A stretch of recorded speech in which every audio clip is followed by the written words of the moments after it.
Well, a year ago, this coming July 1st, is when the acquisition closed from HP acquiring Palm.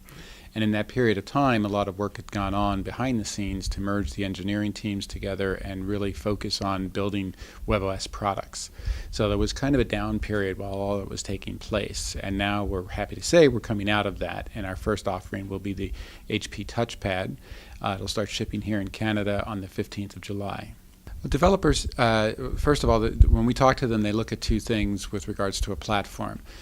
First is what's the investment that they have to make on supporting the platform? Do they have to learn new languages? Do they have to train their developers? Do they have to then look for support mechanisms and things like that? So how much do they have to invest in that?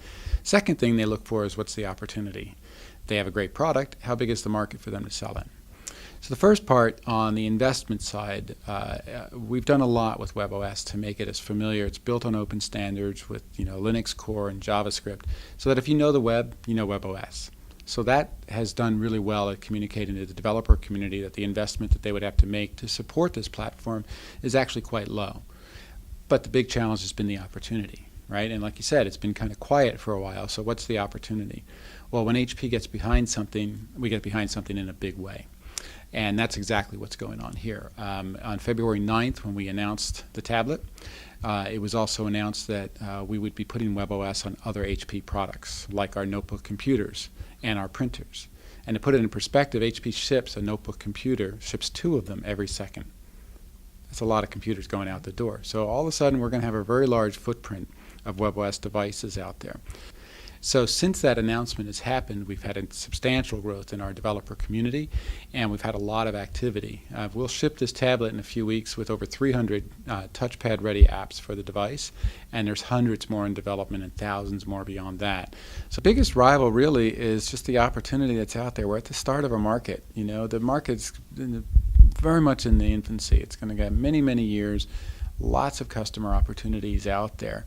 And I think it would be wrong for us to look at any one player as there's our rival, but rather instead look at the opportunity and say, how can we bring these devices out to the hundreds of millions of customers that are out there that are going to be using them over the next couple of years?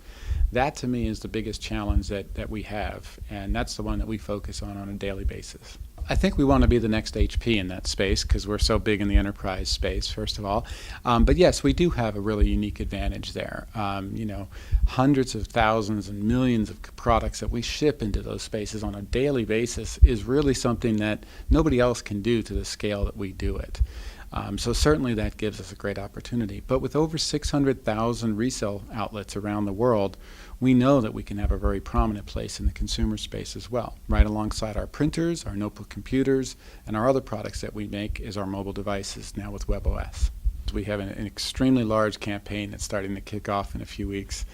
And you're going to see HP and WebOS in all sorts of fun and exciting ways. And yeah, it's a great campaign. So rather than talk about it, just stay tuned and you'll see. Right.